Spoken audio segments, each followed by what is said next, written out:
पांडव जब स्वर्ग जाने के लिए निकले तो रास्ते में ही द्रौपदी सहित भीम, अर्जुन, नकुल व सहदेव की मृत्यु हो गई। युधिष्ठिर ही सशरीर स्वर्ग जा पाए। ये बात हम सभी जानते हैं। युधिष्ठिर के अलावा अन्य पांडवों और द्रौपदी की मृत्यु क्यों हुई, ये बात बहुत कम लोगों को पता है। आज हम आपको बता रहे हैं युधिष्ठिर कैसे पहुँचे सशरीर स्वर्ग और रास्ते में ही क्यों हो गई द्रौपदी व अन्य पांडवों की मृत्यु। जानेंगे पूरी कथा आज के वीडियो में, इसलिए अंत तक वीडियो में बने रहे और वीडियो को लाइक करके चैनल को सब्सक्राइब जरूर कर दे। साथ ही नीचे दिए गए घंटी के बटन को दबाना न भूले। आइए शुरू करते हैं पूरी कथा। भगवान श्री कृष्ण की मृत्यु के बाद महर्षि वेद व्यास की बात मानकर द्रौपदी सहित पांडवों ने राजपाट त्याग कर सशरीर स्वर्ग जाने का निश्चय किया। युधिष्ठिर ने परीक्षित का राज्याभिषेक कर दिया। इसके बाद पांडवों और द्रौपदी ने साधुओं के वस्त्र धारण किए और स्वर्ग जाने के लिए निकल पड़े। पांडवों के साथ साथ एक कुत्ता भी चलने लगा। पांडवों ने पृथ्वी की परिक्रमा पूरी करने की इच्छा से उत्तर दिशा की ओर यात्रा की। यात्रा करते करते पांडव हिमालय तक पहुंच गए। हिमालय लांघकर पांडव आगे बढ़े तो उन्हें बालू का समुद्र दिखाई पड़ा। इसके बाद उन्होंने सुमेरु पर्वत के दर्शन किए। पांचों पांडव, द्रौपदी तथा वो कुत्ता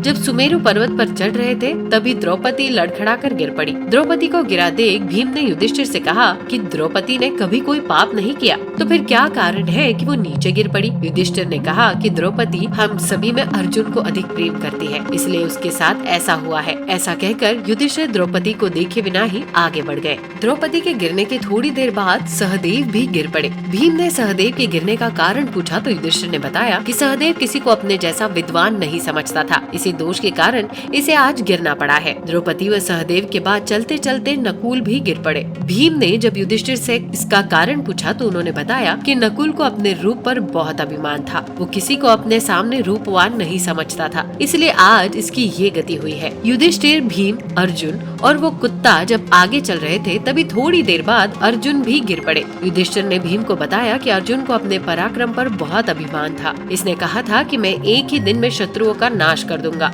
लेकिन ऐसा किया नहीं। अपने अभिमान के कारण ही अर्जुन की आज ये हालत हुई है। ऐसा कहकर युधिष्ठिर आगे बढ़ गए। थोड़ी आगे चलने पर भीम भी गिर गए। तब भीम ने युधिष्ठिर को पुकार कर पूछा कि हे राजन, यदि आप जानते हैं तो मेरे पतन का कारण बताइए। तब युधिष्ठिर ने बताया कि तुम खाते बहुत थे और अपने बल का झूठा प्रदर्शन करते थे, इसलिए तुम्हें आज भूमि पर गिरना पड़ा है। ये कहकर युधिष्ठिर आगे चल दिए। केवल वो कुत्ता ही उनके साथ चलता रहा। युधिष्ठिर कुछ ही दूर चले थे कि उन्हें स्वर्ग ले जाने के लिए स्वयं देवराज इंद्र अपना रथ लेकर आ गए। तब युधिष्ठिर ने इंद्र से कहा कि मेरे भाई और द्रौपदी मार्ग में ही गिर पड़े हैं, वे भी हमारे साथ चले, ऐसी व्यवस्था कीजिए। तब इंद्र ने कहा कि वे सभी पहले ही स्वर्ग पहुँच चुके हैं, वे शरीर त्याग कर स्वर्ग पहुँचे हैं और आप सशरीर स्वर्ग में जाएंगे। इंद्र की बात सुनकर युधिष्ठिर ने कहा कि ये कुत्ता मेरा परम भक्त है, इसलिए इसे भी मेरे साथ स्वर्ग जाने की आज्ञा दीजिए। लेकिन इंद्र ने ऐसा करने से मना कर दिया। काफी देर समझाने के बाद भी जब युधिष्ठिर बिना कुत्ते के स्वर्ग जाने के लिए नहीं माने तो कुत्ते के रूप में यमराज अपने वास्तविक स्वरूप में आ गए। युधिष्ठिर को अपने धर्म में स्थित देखकर यमराज बहुत प्रसन्न हुए। इसके बाद देवराज इंद्र युधिष्ठिर को